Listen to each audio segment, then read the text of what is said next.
And now, finally, what you've all been waiting for, all year you've been waiting for this, the coveted 2023 Cerealsly Cereal of the Year.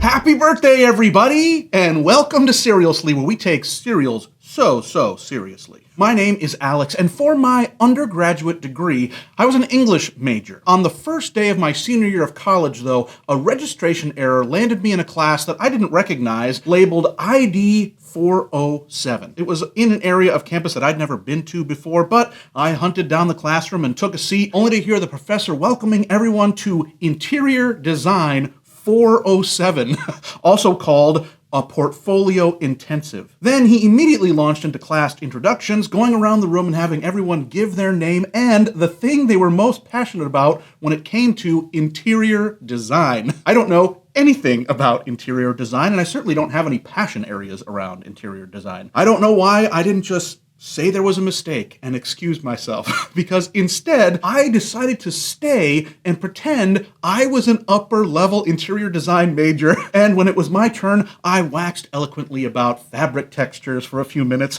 and everyone was quite pleased. Now, by the end of class, we were placed into working cohorts, and two different groups invited me to be part of their teams because they thought I'd have a lot to bring to the table. So I signed a fake name on their roster. I told everyone I was excited to get to work next class, and then I never went back again to that part of campus. I got the class changed to the correct one the next day. If you've ever faked your way through a university class just to leave a good impression, I'd love to hear about it down in the comments.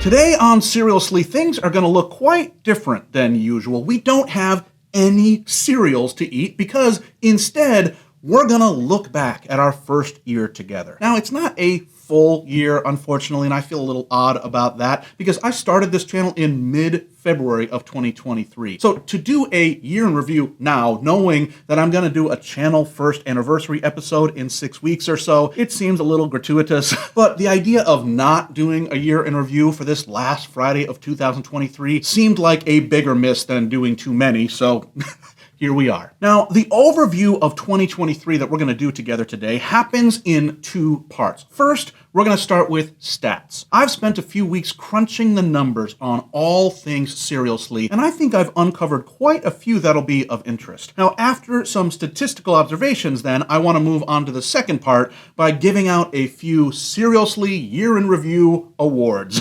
There aren't real awards, of course, because there's no one really to give them to, but I still want to point out some of our most notable highlights and our lowlights together. Now, all of this, obviously, is just my take on things, but here's what I'd like to ask of you. Is there a favorite moment you've had from a Cerealsly episode or two this year? If so, would you be up for leaving that good memory in the comments today? That would really stir my heart and help me feel like we've accomplished something positive in 2023.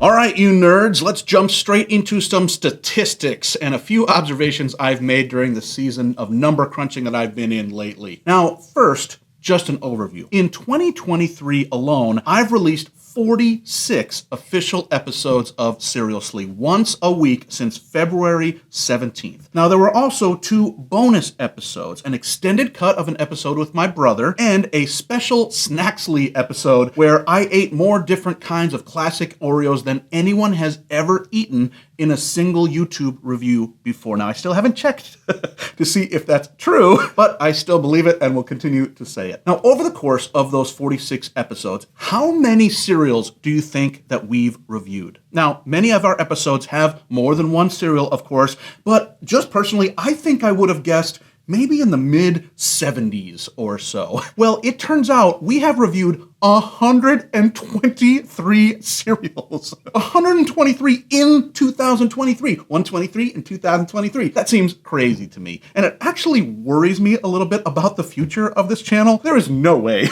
that there are 120 unique cereals to eat every year. So if I do continue beyond our year mark in February, I'm going to have to think carefully about what the heck I would even be reviewing. Now, of those 123 cereals this year, though, the biggest brand representation was from Kellogg's with 41 different cereals. General Mills came in a close second with 40, and then Post a far third, but still with 17. Malt-O-Meal and Quaker both had 5 cereals. But if you take all my ratings that I gave the cereals and average it out for each brand, it was actually Quaker that won the year, with their 5 cereals averaging a 3.3 review score. General Mills had an average of 3.18. Kellogg's and Malt-O-Meal were very close behind with a 2.77 and a 2.7 average, respectively. And despite having the undeniably best inner bags in the business by a huge margin, you know I always like to talk about that, Post came in last of the big 5 in terms of the average review score with only 2.52 average. Dang, almost exactly a straight average though, which is nice, 2.5. Now here's one fascinating thing about my review scores too.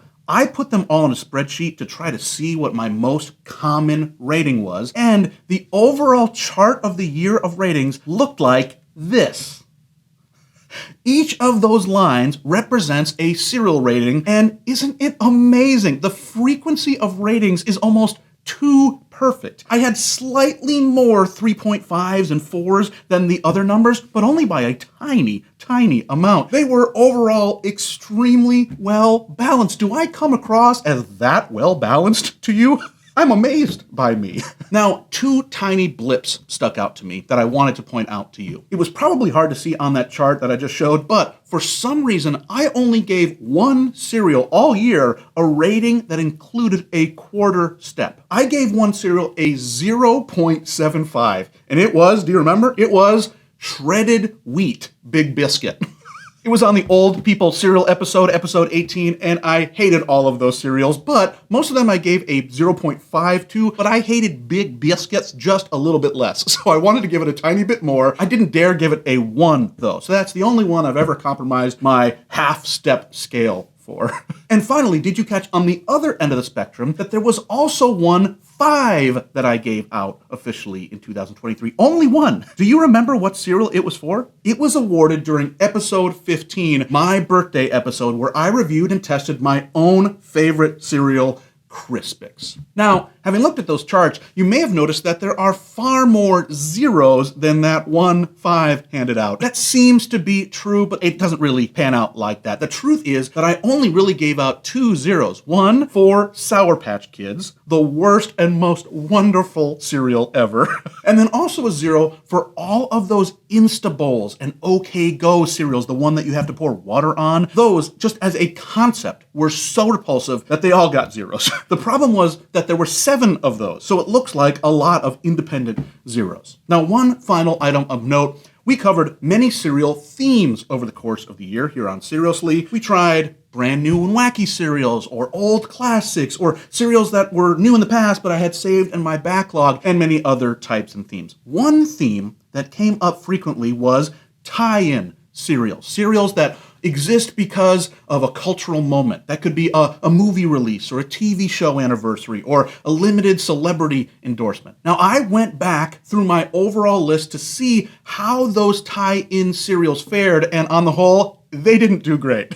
Many of those cereals obviously are just simple cash grabs, very basic cereal flavors, sometimes with marshmallows, which is a nice touch. Not that I begrudge the cereal companies for releasing them, I totally get it, but there were 3 standouts this year that I thought deserved a mention. First, my beloved Hocus Pocus 2 cereal, which I reviewed with my brother. It was actually released last year, 2022, but together we gave it a 4.5 when we reviewed it this year. That is incredible. A second tie-in cereal that I reviewed this year was the JoJo Siwa cereal, which my son and I on that episode gave 4s to. Now, unfortunately, that one was also old, from 2021. Thankfully, one current tie-in cereal came through for us in 2023. Minecraft Frosted Flakes also got a high score of 4 from me and my son, making it the only 2023 tie-in cereal to do that well. I think it deserves some credit for that feat. And with that, stats are finished, everyone.